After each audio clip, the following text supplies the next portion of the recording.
Ya Allah Akbar. Ya.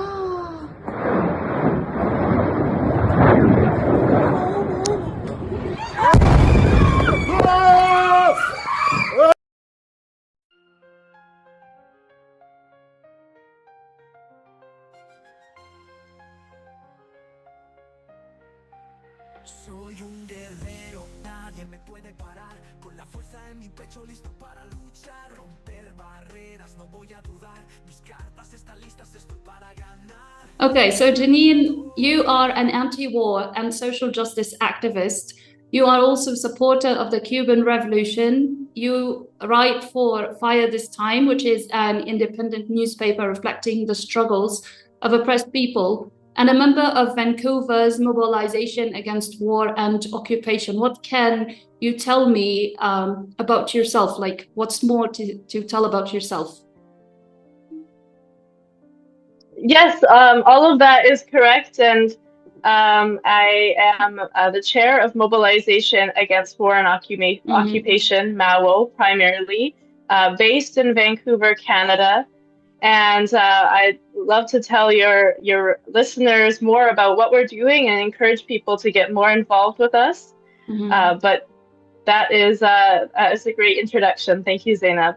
Thank you too. Yeah, I think what you're doing is huge. You know, when the world is so silent, especially the West, you know, even a lot of Arab countries, they're just silent, and it takes a lot of courage to, you know, defy the national narrative or the international narrative and speak the truth out. So please tell me all you would like to say.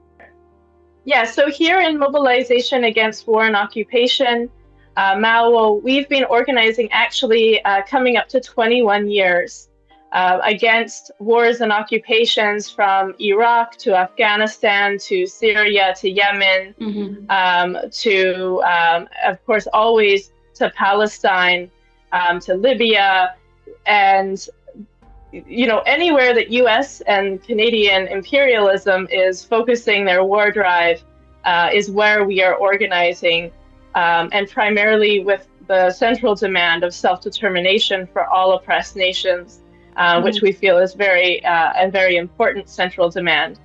So in the last year, especially, of course, our focus has been on the really critical fight of the world right now, which is to defend Palestine.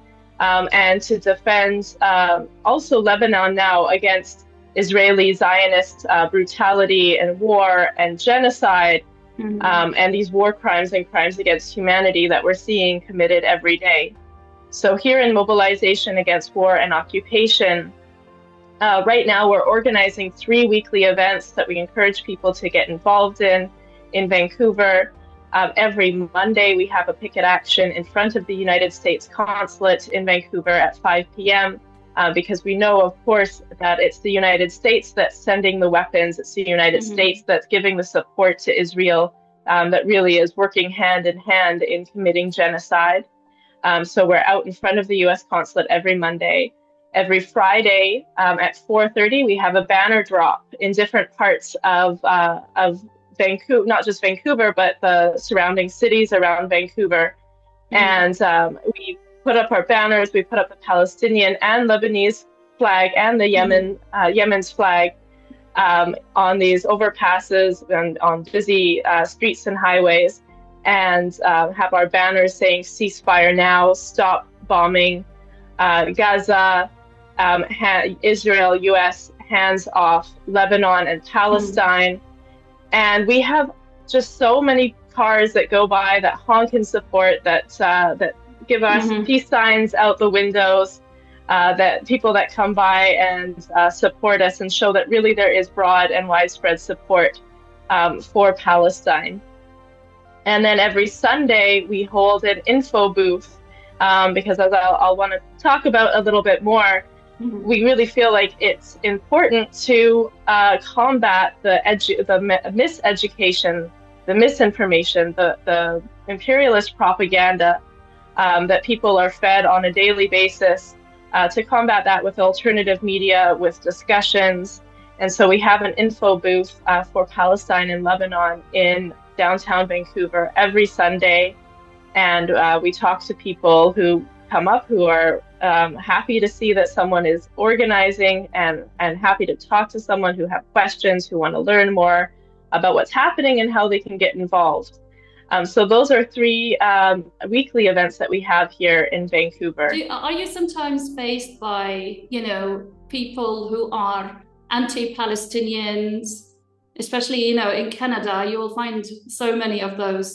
And in that case, what do you guys do? Of course, being on the streets, we are confronted with people who are pro-Zionist, pro-Israel, and maybe sometimes because they are really a victim to the misinformation, and sometimes because they know what they're doing, unfortunately. And I think the important thing that we do is we do not engage with those people. Those people are not worth having, distracting from the more important work of talking to people who are questioning, are supportive, are wanting to learn more about Palestine and Lebanon. And also we know that these people are provocateurs often. They want us to respond. They want to try and pin something against us. And so it really is, if we're not responding to them, if we're de-escalating and disengaging from talking to them, it is doing exactly what they don't want. So we really don't want to be distracted by Zionists who are coming to disrupt us. We very much are putting forward that we have a right to protest. We have a right to be on the streets for Palestine and Gaza and Lebanon, and we are not going to be distracted and harassed by people that are trying to prevent us from doing that. Overwhelmingly, when we're out on the streets, we have support. The people that come and try and disrupt people who are pro-Zionist, they are definitely in the minority. And in fact, sometimes when they are harassing us, we have more support because there are more people who come and see, oh, I see this group protesting and or talking to people about Palestine, and they're being attacked by Zionists. I'm going to go support them more. So really, we have to recognize that those Zionists, those people who are harassing or trying to provoke us, are very much in the minority. So why does the Latin American world show a great deal of support for Palestine? I'm glad to start off with that question. The support for Palestine is very, very strong in Latin America, and we also need to see that kind of support, of course, from the rest of the world. And I think we're starting to more, but the resistance the support in Latin America for Palestine is really, I think, inspired from the resistance in Palestine that has inspired thousands of people, millions of people, especially in Latin America, but also in many other countries, because they have shown that imperialism, US imperialism, can be confronted. I think there's also very much a history of US imperialism in Latin America. So in Latin America, there is a history of US imperialism, trying to gain hegemony of Latin America. Just in the last 21 years or so of this century, there's been more than 27 actually, US-backed coups and attempted coups in Latin America. We've seen beyond that, though, more than 75 years of history of US interventions and coups in Latin America. Of course, with the 1973 coup against Chile, against Salvador Allende, the president. More recently, the coup against Evo Morales in Bolivia, the first indigenous president. And also, we've seen the attempted coups in Venezuela, many attempted coups in the last many years that have tried to overthrow basically any government that is independent of the United States, any government that is exercising their sovereignty, their self-determination is a threat to US imperialist hegemony. And we see also a huge campaign of sanctions against Latin American countries who are standing up against U.S. imperialism. In Venezuela, in April 2019, there was a report from the Center of Economic and Policy Research that estimated U.S. economic sanctions were responsible for more than 40,000 deaths in 1 year alone, from 2017 to 2018. In Cuba, Cuba has faced a blockade of over 60 years, and this year's report to the United Nations is now showing that 51% of essential medicines and drugs are not available in Cuba. Cuba is not able to get agricultural equipment, school supplies, parts to run their factories, and critical infrastructure due to the U.S. blockade that has imposed over $1.5 trillion of economic losses to Cuba's economy in the last 60 years. So I think this all comes down to the United States considering Latin America its backyard, considering Latin America as the attitude would be of a slaveholder to its slaves, and is trying to maintain its hegemony in Latin America. Every country almost in Latin America, except really Venezuela and Cuba, has some sort of U.S. military base, some sort of U.S. military presence. And that's, I think, why the United States has resorted to so many coups d'etats against Venezuela, so much criminal sabotage and blockade and terrorism against Cuba. Yeah, and I think it's really important in Latin America, but anywhere in the world really, is that the acts of the United States are against countries that are trying to exercise their self-determination and sovereignty, exercise their independence.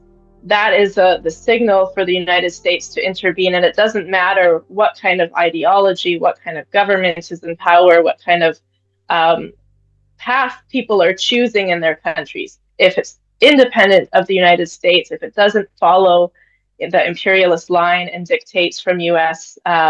domination. This is decades of, and really more than 100 years of the United States considering Latin America as its backyard, considering that it is a slaveholder basically against all of these Latin American countries, and doesn't see them as having the right to independence, to sovereignty, to self-determination, which these countries are of course trying to exercise. In Venezuela especially, we've seen over the last many years several coups d'etats, even just recently an attempted coup d'etat during the last Venezuelan election this year.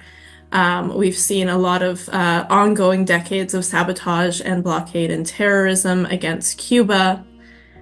And basically it doesn't really matter what ideology, what form of government these countries are taking, but if it's independent of the United States, if it's not following the dictates of U.S. domination and order, it's a threat to U.S. hegemony. So just looking at how Israel is being condemned in Latin America, and how more and more countries are taking a stand in favor of Palestine. We've seen Nicaragua more recently sever ties with Israel and calling Israel an enemy of humanity.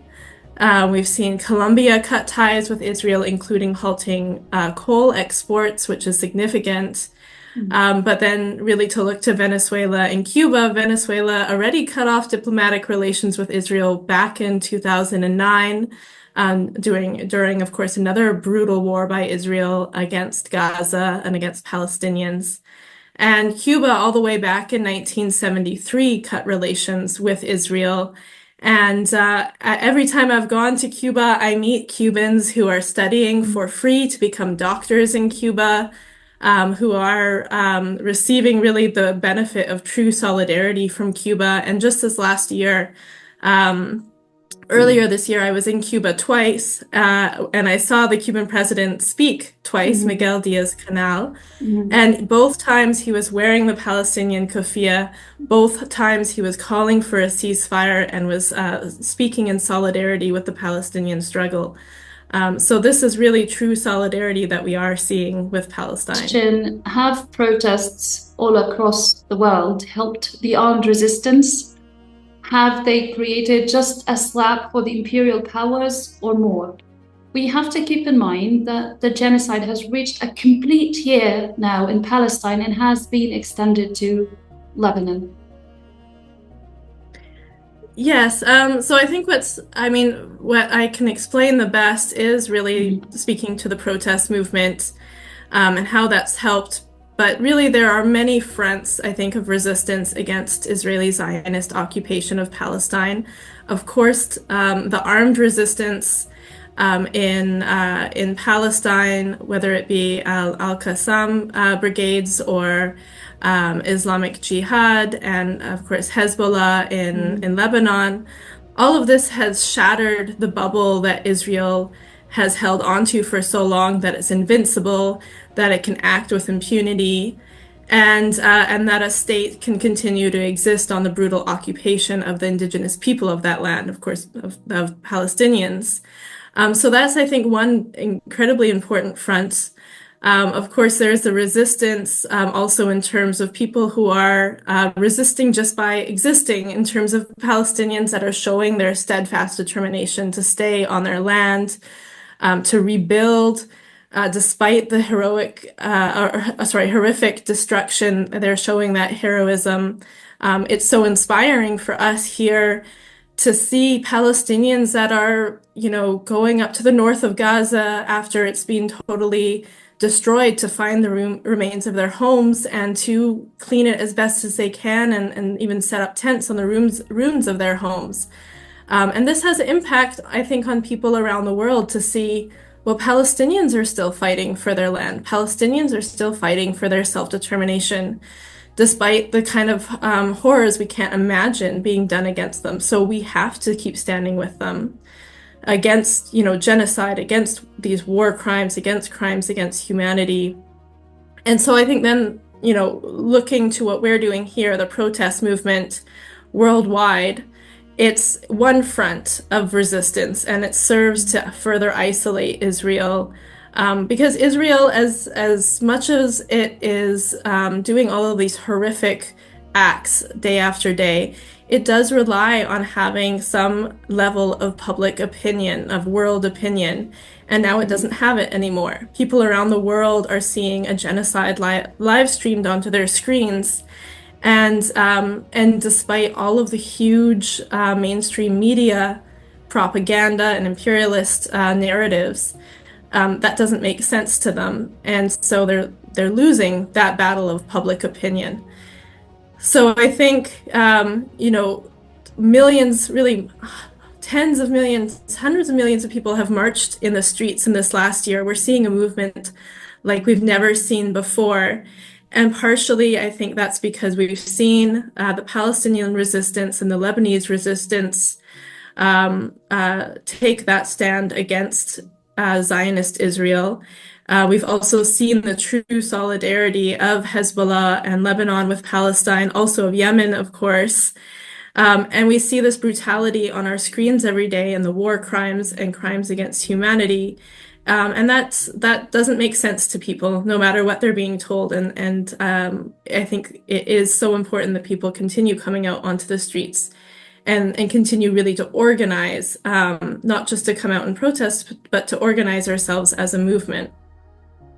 Yeah, let's just not forget the Islamic resistance in Iraq as well, because they have been aiding the Houthis, and the resistance in Lebanon and in Palestine. Yeah, just to give them credit.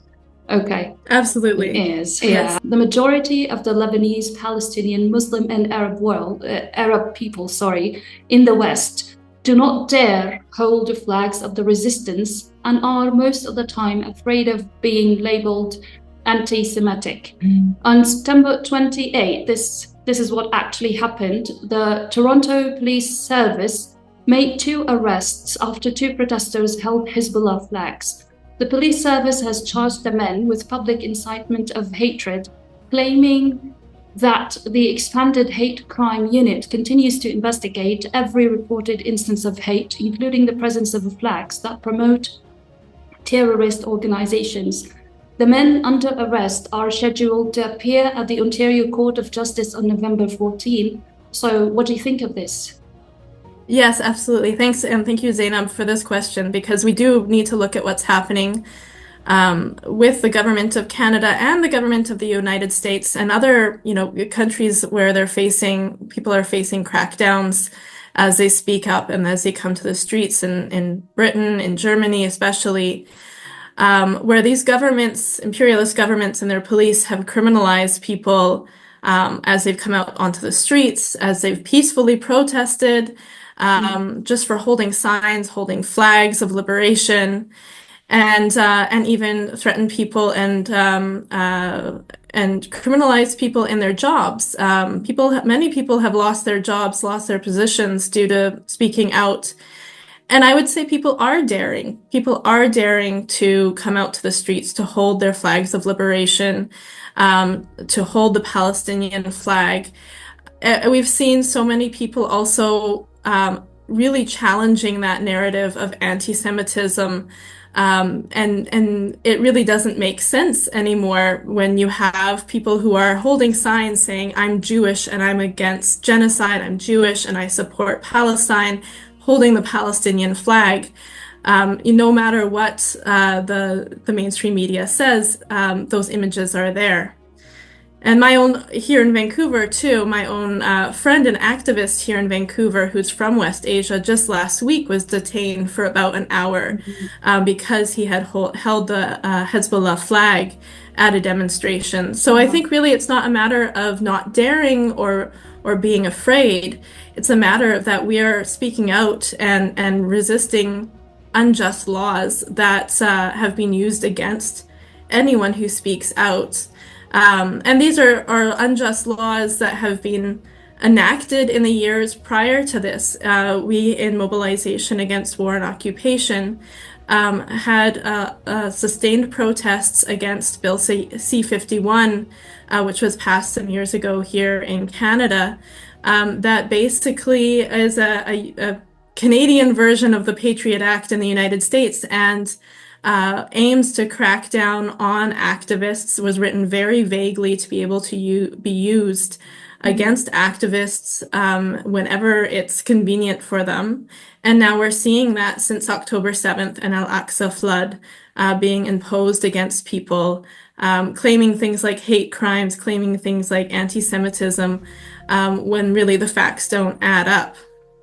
So I think really when it comes to the police, not only in Canada, but the US and Germany, they can always use laws against people and target especially people of the Muslim faith, from West Asia or Arab populations.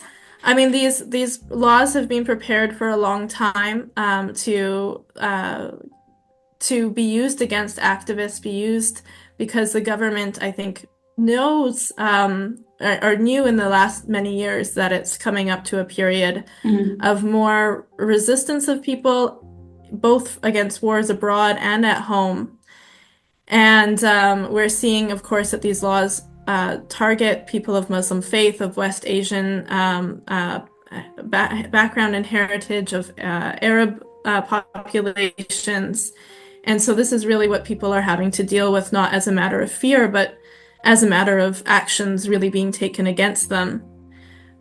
So I think that really us in the Palestine Solidarity movement, we need to fight for our rights. We need to better organize to defend ourselves as activists. Because if we can't defend ourselves, then really we can't defend Palestine, and we need to be defending both our rights here at home and of our Palestinian brothers and sisters and Lebanese brothers and sisters under attack. Okay. Is it a new era where people are sick of global hegemony? If yes, Isn't it, however, a bit too late? I mean, a lot now Yes. we're seeing a lot of resistance, but shouldn't people like have been acting like or have acted a long time ago? Yes, well, I think it's never too late, and of course, we can always wish that things were maybe different. But I think right now, what we're seeing is a buildup of many years in mobilization against war and occupation, MAWO, our group here in Vancouver. For the last 21 years of our organization, we've characterized this time as a new era of war and occupation, of people fighting back against US-led imperialism from Iraq to Afghanistan, and Yemen and Syria and Libya, of course, especially all of these countries and more. And that people are now coming out more and more onto the streets in imperialist countries, both against the wars abroad, but also against the wars at home, also against further attacks on minorities, further attacks on the Muslim population with Islamophobia at home, against Black and Brown people and Black Lives Matter here at home. So we're seeing more and more a culture of resistance that's growing. And that is, I think, a very inspiring thing, but of course not overnight. So I will say that I believe, yes, we are in an era of resistance to imperialism. And today and in the last year, we've never had such a solidarity and protest movement in the last 50 years. It's a very important and crucial and inspiring time. But we also need to make sure that we're building these movements, that they are going from spontaneous movements of people reacting to what they see to us as anti-war and social justice activists coming together, building and growing these movements to become more strong and effective. And I'll just say, we're seeing more of that, especially in some of the major centers like London and Paris and Germany, Italy and Spain. We're seeing especially strong movements for Palestine in Toronto and Ottawa, and especially Montreal. Very strong movements that have come out every week without fail for the last year. So I think we're in a period where we must remain hopeful. Israel has never been so isolated in the world. They know they can never go back to what they were. In history, we've never seen a country face this kind of condemnation.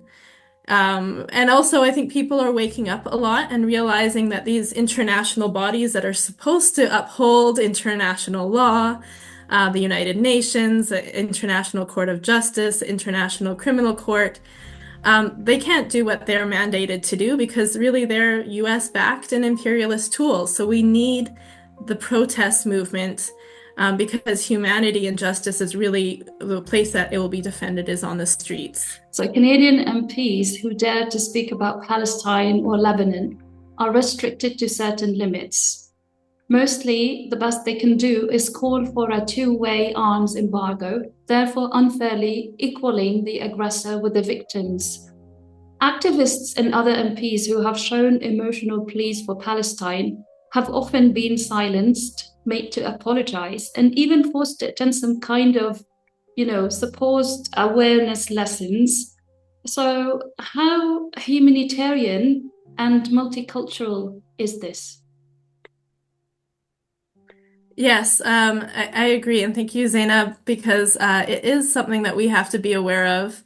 And it comes back to my previous point that our rights are being restricted here in Canada. The Palestinian issue is not only a fight for Palestine, it's a fight also for our own rights here at home. And yes, people who are on the streets, who are part of protests, are being criminalized, being attacked, but also even MPs who are speaking out from the very beginning, right after October 7th and Al-Aqsa flood, and continuing today. So I think what it comes down to is that to be able to defend our rights, we need a stronger mass movement. If we have more people in an overwhelming majority out on the streets, coming to protests, coming to events, like really in action, that puts more pressure on the government of Canada. It puts more pressure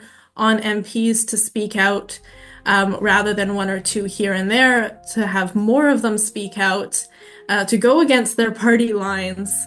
But it is definitely requires more support and requires more organized movement.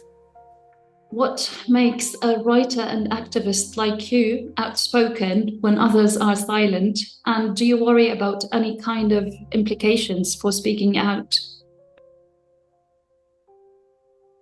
Well, first of all, I just want to say I'm maybe not unique. I would say that people aren't silent. It's been an incredibly inspiring time, because I've seen millions of people coming out onto the street, and I've marched in the street with so many people, and yeah, but I would say I'm still, sorry. I'm sorry to interrupt you, but this is, yeah. I mean, it's not a compliment, because, you know, like, I'm telling you, the majority of people who would support Palestine, for example, they would just say, okay, both ways have to stop, sides of the conflict have to stop fighting. But they never, they never acknowledge that somebody is actually fighting because they've been, assaulted, they've been attacked continuously, and that's why they're resisting. So it's like they're always, okay, both sides of the conflict, you should stop. They seem to forget that those people's houses have been destroyed, entire families have been killed or maimed, etc. So I mean, you are outspoken, you are using the term resistance, which many MPs, and I've seen this all through the years, for long years, so many MPs have not been able to utter the word resistance. Not a single Canadian MP has used this term. So I actually believe that when an activist like you uses this term, okay, that's very courageous. So see, it's not a compliment. I know people are flooding the streets. That's great, but not everybody is ready, to do the best that they can do. They might. Sure. Okay. I think I can explain a bit better. I mean, first of all, for myself personally, I've been an anti-war and social justice activist for over 18 years now. Our organization, Mobilization Against War and Occupation, we've been organizing for 21 years. So I think it becomes very clear when you've been involved that long and seen that it's not just Israel also, that really this is a continuation of US imperialism. And I've seen what has happened with the war in Iraq, the occupation of Iraq, Afghanistan, Libya, all of these countries. And after a while, of course, you start to learn to understand the balance of forces, how the mainstream media that, I watch every day. I will still watch the mainstream media because I want to see how they are fooling people, how they are twisting the narratives to brainwash people and create a false consciousness. And so I think being here in Canada, in Vancouver, kind of balancing those two things, understanding what's actually happening, because I've educated myself through being a part of the movement to have a good understanding of why the United States and imperialist powers are attacking and trying to hold on to their hegemony in West Asia, North Africa especially. And then balancing that with, I see what everyone else sees every day. I see the news. I see the totally twisted on its head sort of news reports. And so I understand that people read that and they don't necessarily see the alternative media. They don't necessarily see the same algorithm of social media that I'm getting. So I think we need to really what we try and do is really push for public education. Mobilization Against War and Occupation really makes a big point of trying to see where people are at and make it our priority to provide education for people. Many people are questioning what they hear, but they're looking for something else to explain to them what's actually happening. So important for us in Mobilization Against War and Occupation is to not underestimate the value of public education. We have our info booth, as I said, for Palestine and Lebanon every Sunday in downtown Vancouver, and we have so many people who come up to us confronted with mainstream media, seeing that it doesn't make sense to them and looking for more information, looking for ways that they can understand really what's happening and what they can do about it. So we produce a newsletter that we hand out to people on the streets. This is our 104th edition, and we've produced more than 20 since October 7th last year with updated statements and information. We've produced fact sheets and campaigns such as against Maersk Shipping Company, which is a campaign initiated by the Palestinian Youth Movement internationally against the shipping company Maersk that sends weapons to Israel. We really just make sure that we're out onto the streets talking to people and then giving people steps to take. We have a first, what we like to kind of think of as a first tangible step of signing postcards to US President Biden. People right away, they understand, okay, this is a postcard to Biden because the United States really are the ones that are supplying the weapons. The United States is working hand in hand with Israel. And then inviting people to take the next step, to come to protest, to get involved, to hit the streets with us. So I think, I'm surrounded by many people who are, especially, my fellow organizers in Mobilization Against War and Occupation, organizing for Palestine 24/7. And that's our duty. We have a duty when we're seeing a genocide every day, when we're seeing people in Palestine, in Lebanon, struggling and fighting for self-determination. It's really our duty to be on that side of that struggle. So I think that's the best response I can give to that question. Tell me, do you worry about any kind of implications? Of course, it is a reality. It is, and it's something we've faced before. Where we have faced the government of Canada, faced attacks against our activists before from the government of Canada, from the police. We faced crackdowns. We are also very much exercising the rights that are right now afforded to us and making sure that we're very clear that, hey, these are rights that we're exercising. Yes, I mean, we have faced attacks.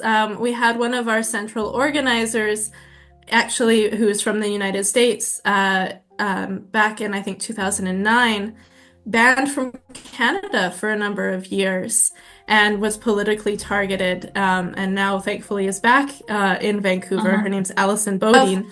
In those situations, and if we face those attacks again, we know that our best defense is to come together, to work with other groups, and to show that we can defend our rights. So being part of a organization like Mobilization Against War and Occupation, we know that we have to be very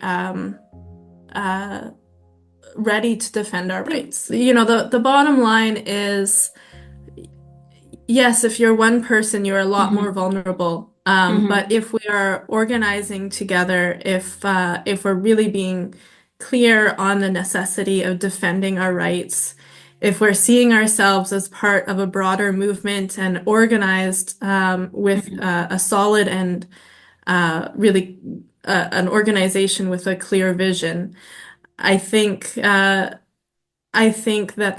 helps us to be able to confront those challenges and continue organizing in the face of government or police repression. Well, actually, interestingly, we have in the last many years, sometimes we'll have a petition and someone will say, well, I'm worried about signing that and being in trouble. And more, I haven't really heard that this last year. I think people have come up and been very eager to sign our postcards, being eager to take information. I think people are starting to see that it's a lot scarier to be in a world where you can't speak up against genocide than it is to just accept that. So people are speaking out and defending not just Palestine, but defending our own rights. Following the recent explosions of pages in Lebanon, are people anywhere safe any longer? And what do you think should be done? Yes, I think this was a really an unprecedented terrorist attack. I think for many people, it really further exposed Zionist Israel as a terrorist state. We saw how Western media really tried to scramble to frame this Israeli Zionist terrorist attack and call it things like a sophisticated or complex or technologically advanced operation. But really, it's very clear if anyone is reading that to see, no, this is a terrorist attack. This is a terrorist attack outside even of the borders that Israel claims. And I think it should make people think a little bit about how technology today is in the hands of imperialists. And we have to ask ourselves what we can do. Of course, we can try and buy other brands. We can try and maybe buy more Chinese brands or others that we think might not be in the supply chain of imperialist influence or Israeli Zionist influence. But really, we don't have a lot of choices. We're forced really to buy these devices because we need to stay informed. We need to communicate. And I hope that more people who read about this, who saw news of this terrorist attack, that it helps them to understand how Israel really is a terrorist state that's putting everyone at risk. According to Montreal-based social justice activist, writer, and member of Tadamun, Mary Foster, former Prime Minister Jean Chrétien and Minister of Foreign Affairs Bill Graham Foreign Minister of Foreign Affairs. Yes, so they had resisted placing Hezbollah on the terror list. Chrétien met with late Secretary General of Hezbollah Sayyid Hassan Nasrallah in Beirut in October 2002, and after the 2006 Israeli aggression on Lebanon, 3 Canadian MPs visited Lebanon, and Quebec politicians participated in Montreal's August rally against the attack on Lebanon. Of course, pressure by Canada's pro-Israel lobby and the military-industrial complex led to demonizing Hezbollah and labeling them terrorists. Could Canada have taken a different path? Would it still be possible in the foreseeable future? Yes, so first of all, I'll say that Canada has always supported Zionism and supported Israel. There's even a Canada Park in Israel built on a Palestinian village.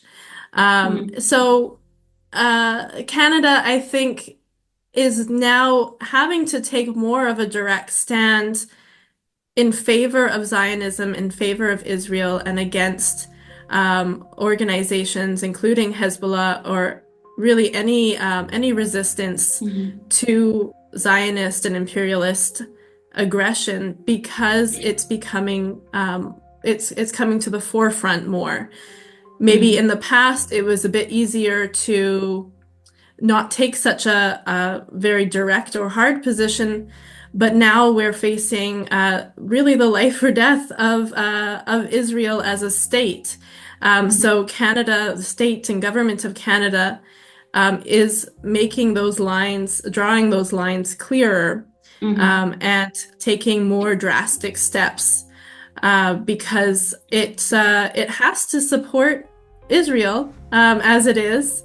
because they are part of this imperialist policy of maintaining US and Canadian and other imperialist countries' hegemony in West Asia and North Africa especially. So I think for us, really, our job is to have a bigger protest and solidarity movement. The only way that we can really change the position of politicians is to put them in a position where they cannot keep going with their current position. They can't keep going with their current narrative if there are tens of thousands, hundreds of thousands, really millions of people putting that pressure on. Because if really, at the end of the day, I think what matters is the numbers. If we have more people organizing, not just spontaneously, but as a movement, then we'll have more politicians that are coming onto the side of oppressed people. We'll have more of a pressure against these policies than there are for these policies. So I think that's what it comes down to. I don't think the government of Canada will just make that choice. I think it has to be pushed to, and that comes from the sheer force of numbers of people across Canada. Okay, how connected to reality are those who brand resistance forces and the public that supports them as terrorists? Most of those have not even been to the Middle East or have only listened to one side of the conflict. Yes. So I think, when I talk to people, I think people are generally good. I think people generally don't want to see the things that they're seeing on their screens. Even people who, you mentioned before, people who said, oh, I just want both sides to stop and I want to remain unbiased. Even that's a starting point with people because they don't understand what's happening because they've been fed with lies. They've been fed with falsifications and really an insidious mainstream media. I was just reading a report this morning how it's not even just saying this side good, this side bad, but the words that are used that dehumanize Palestinian people, Lebanese people, that characterize in a very subconscious way to paint a narrative for people that's something very difficult to break. And we don't have the millions of dollars, of course, we don't have the kind of reach of mainstream media, but we do have people that are looking for a different narrative, who are looking for alternative news and sources. So it's really our job as activists, as the protest movement, not just to shut people out and say, oh, you don't understand what's happening, but to really help people, to help the majority of people break out of a cloud of misinformation. It's our responsibility to provide alternative information and education for people because we know that people are looking for that what they're seeing on their screens is not making sense. So I think really people are the victims of the conditioning that they're being faced. What I like to think is that sometimes we underestimate how important public opinion is. And I think to myself, if it wasn't so important, then the media would not be working overtime to try and convince us of the unconvincible. They wouldn't be trying to convince somehow through whatever gymnastics they try that a genocide is justified. And so if that is so true, if the fact that they're spending millions and billions really on this mass media campaign of misinformation, then that shows our opinion is important. And we've seen it before. We've seen during the Vietnam War how the daily life of people changed because they were impacted by what was happening in Vietnam, because they saw also for themselves when they had the body bags of their brothers and fathers coming back from war, that it became a dining room table, a kitchen table issue. It became, part of culture, became part of so much music and songs from that era to reflect a resistance to the Vietnam War, alongside, of course, the resistance of the Vietnamese people.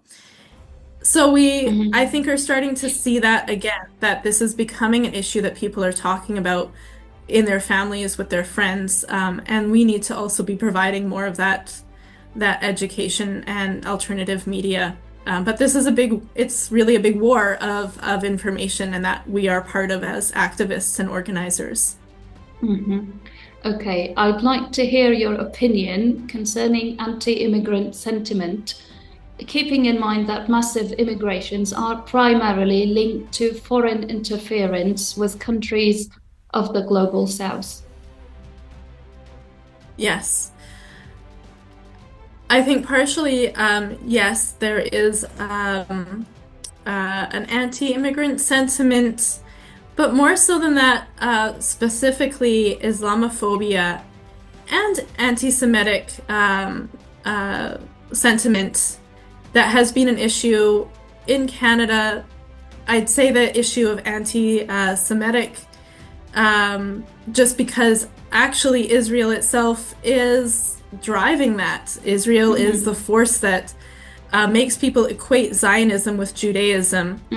So we are seeing a rise of attacks against mosques and synagogues, but we're seeing a government and police force that, of course, is more concerned with defending anti-Semitism and downplaying Islamophobia, and actually not just downplaying, but promoting Islamophobia. So I think our job is really to make sure that we keep Islamophobia in check, to make sure that we are pushing against it, to show that Islamophobia is part of an anti-Palestine, anti-Arab, anti-Lebanon propaganda, and help people to understand that really this is a tactic of division. And of course, we've seen this for years. It's the us versus them. It's the divide and conquer. It's the othering. And I think when we talk to people, need to help people to understand how much they might have in common with someone of a different religion, of someone of a different faith, of someone of a different skin color, and that there's more in common than there is dividing us, and that this division is really not just now, but I think, Islamophobia was used to fuel the war in Iraq, the war in Afghanistan, to try and make people think that, to try and dehumanize the people that are having bombs dropped on them. So we try in many different ways to counter that. Also, whether, culturally, throughout many years, we've had cultural events and help people to understand that we're all the same people, and that really it's the governments, these imperialist governments, that are not only attacking countries abroad, but are also attacking us here at home, and that we are stronger when we come together against it. Okay. How threatening is Iran to the world? And why is Iran always demonized, despite the fact that it is a multicultural country with a very rich social fabric, including Jews, and despite the fact that it has led a successful revolution against the US-backed dictator, the Shah, and has since supported resistance movements in the Middle East? Yes, thank you, Zainab. That's a very key issue and something we need to discuss more. Of course, this is something that we talk to people about, that they're very surprised when we say in Iran, there's around, I believe, 20,000 Jewish people from the last time I saw statistics, 50 active synagogues, and without guards. In the United States, you have guards at synagogues because there is a problem of anti-Semitism in the United States. But Jewish people historically have been safest in the Middle East, in West Asia. I think that also this is because Iranian people see a difference between Zionism and Judaism. And the leader of the Iranian Revolution, Imam Khomeini, and now Imam Khamenei, the Grand Leader and Ayatollah, and of course, the martyr Sayyid Hassan Nasrallah, emphasized many times the difference between Judaism and Zionism, and recognized that Zionism is a fascist and colonial force supported by imperialism and a tool of imperialism. So I think that's one important thing for people to understand, and that we try and discuss with people here in Vancouver. But I think really the problem that imperialists have with Iran is not anything else but the independence of Iran. And that the 1979 Iranian Revolution, as you mentioned, was a huge defeat for US imperialism and a huge step forward, not just for Iran, but for the whole region, to have an example of independence and anti-colonialism.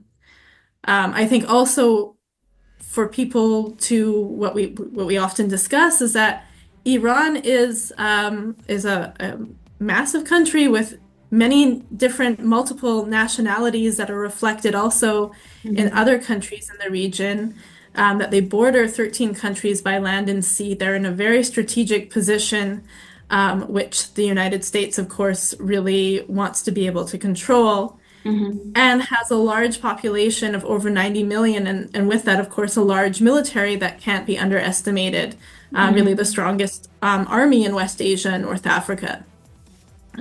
Also, I think what we know from the United States and their, how they say, see value, is how significant, both resource-wise and economically, Iran is, with huge resources of oil and liquid gas and uranium and many different metals and minerals, and a major exporter of all these resources. And that despite really the massive sanctions campaign, more than 2,000 different sanctions from the United States and other imperialist countries, that Iran has proven it can be independent and successful and defend itself and its rights. And that after 45 years of sanctions and a blockade, that they've achieved so much technologically, scientifically. They've advanced to have a very well-educated population, very technologically and scientifically advanced. And that makes imperialists like the United States very nervous, because this is also the threat of a good example. It's an inspiration to other countries in West Asia. But I just besides all of that, I think, of course, as you mentioned, Iran is the main supporter of the axis of resistance that's defending Palestine and Lebanon. And it is no small thing that just recently the Iranian head of parliament yesterday, and before that, the Iranian foreign minister, landed in Beirut, visited Beirut, met with the government and with people being bombed. And that is a huge signal that we are not afraid, and that we are continuing to work together. So I think that Iran's significance, as you asked, is huge. Iran is really the only power that can fight Israel effectively, with, of course, the support of others in the axis of resistance.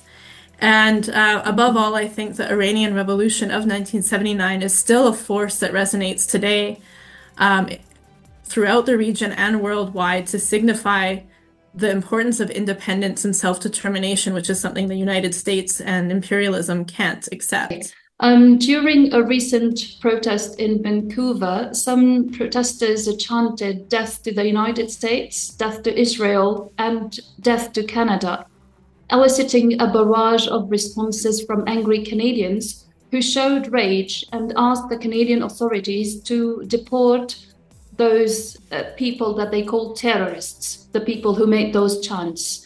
So while it could be understood that such slogans are addressed to the colonial powers fueling the Israeli killing machine, the timing of such slogans and the burning of the Canadian flag is suspicious. After all, the Israelis are losing the narrative, like you said. So could it have been a staged performance to demonize pro-Palestine protesters? now that they have started to gain far wider support than ever before? Yes, and I'm really glad that you brought that up, Zainab, because it is so important that we, as a protest movement, as a solidarity movement with Palestine, that we stay focused on what we're demanding, how we can build our movements, and regardless of who made those statements saying, death to Canada, I believe that this is a massive distraction. Right now, the point is Israel, Zionist Israel, and Palestine, and US imperialism. And bringing other issues into this is not helping Palestine. It's not helping to build our big and effective and strong protest movement for Palestine, and instead pushes people away. I think we really need to hold as the most important thing, the most important key objective, to build our movement, to find common ground, to find common denominators with people who are coming from all sorts of different political backgrounds, to advance solidarity with Palestine and to advance, I think, as a most urgent demand, a ceasefire in Gaza, and then help people, as I said, many times, help people through education, help people through, understanding that the narrative that they're being fed is many lies and misinformation, to help them understand the importance of the self-determination of Palestine and Lebanon. And I think whatever we do as activists, as organizers, we have a huge responsibility. And when we take any action, we need to always be thinking, how does this action, how does this step that I'm taking as an activist, as an organizer, how does it impact the movement? How does this put our cause in a better or worse position? And I think that action that you mentioned, calling for death to Canada, burning the Canadian flag, is a distraction from our movement for Palestine, for solidarity with Palestine. And I think instead we need to focus on building a united front, helping to educate people, helping to build our movement. And really, as I said earlier, numbers are what pushes the dial. Numbers are what really is the force of change. And we need to be focusing on ways that we can bring more people together, ways that we can, connect and unify people rather than dividing people. Are there any other points you would like to address? Although you said a lot of, great things, actually, and again, I say this is no compliment. You've given me very positive vibes, actually. I mean, what you said was very logical, it made sense, and yeah, it's satisfying to the mind. Yeah. So anyway, sorry for interrupting you again. Go ahead, please. Thank you. Yeah. Thank you, Zainab. And I'm very honored that you reached out and conducted this interview. I know it's not easy at all, and inshallah we'll be celebrating together the victory against Zionist occupation. But maybe just to close, I think I want to reiterate and emphasize that we have two really important tasks of our struggle, especially for people like myself in the West, in Canada or the United States. We have an enormous potential of people on the streets. As I said, we have this period in history, this critical point where people are responding to what they're seeing on their screens. They can't accept to see a genocide committed every day. And they're realizing that they are the force of justice, not the United Nations, not the ICC or ICJ. We are the force of justice, of humanity. But we have to move that from a spontaneous protest movement to an organized movement. We have to, myself and our organization and other organizations that we work with across Canada or throughout the United States or internationally, we need to build a united front across political lines to a strong and effective movement. First, of course, for an immediate ceasefire in Gaza, and then on to the self-determination of Palestine and Lebanon. And I think also, as we talked many times about, is that we need to prepare ourselves in Canada and the US and all imperialist countries for further attacks on our rights to speech and our rights to assembly. We need to really be ready to defend ourselves, because if we can't defend our rights, then we can't defend Palestine in the coming wars and occupations in West Asia. This is a long fight. And we need to be prepared to be organized together and to be defending ourselves alongside Palestine and other countries facing imperialist and Zionist attacks. So I encourage people to reach out if you're in Vancouver or even not in Vancouver and want to connect. Of course, I'm representing Mobilization Against War and Occupation, MAWO. We're online on Twitter, on Facebook, on TikTok, on Instagram at MAWO Van, M-A-W-O Van. Our website is MAWO, M-A-W-O, Vancouver.org. And we want to keep working together, keep organizing together, and working for a free Palestine.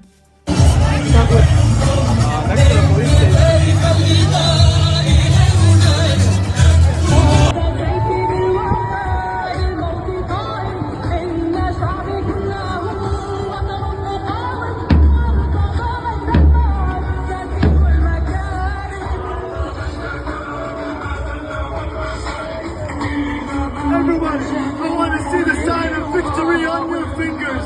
Raise your hands high. Our brothers and sisters.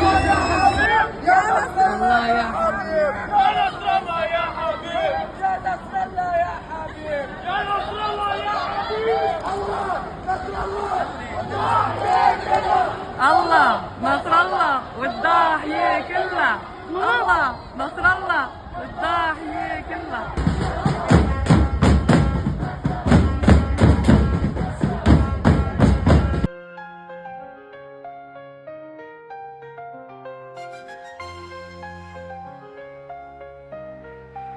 Soy un guerrero, nadie me puede parar. Con la fuerza en mi pecho listo para luchar. Romper barreras, no voy a dudar. Mis cartas están listas, estoy para ganar. La victoria nos llama, el miedo se va. Que yo soy un ganador, que yo soy un campeón. No hay nada que me frene, late mi corazón. Juntos como guerreros levantamos la voz, reventamos barreras, siempre voz de Dios.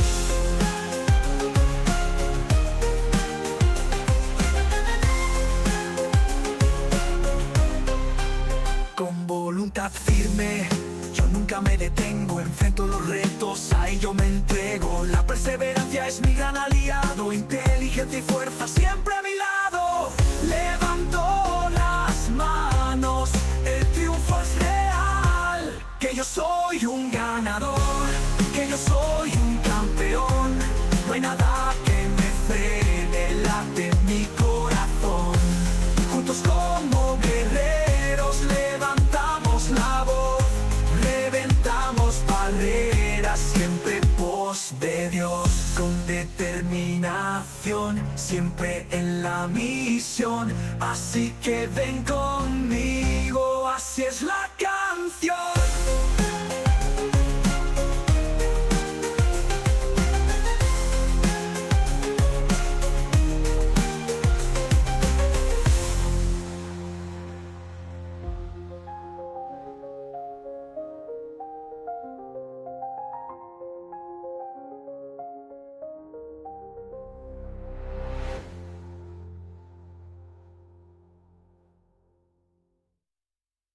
Con voluntad voluntad firme, yo nunca me detengo. Enfrento los retos, a ello me entrego. La perseverancia es mi gran aliado. Inteligencia y fuerza siempre a mi lado. Levanto las manos, el triunfo es real. Que yo soy un ganador, que yo soy un campeón. No hay nada que me frene, late mi corazón. Juntos como guerreros levantamos la voz, reventamos barreras siempre en pos de Dios. Con determinación siempre en la misión, así que ven conmigo, así es la canción.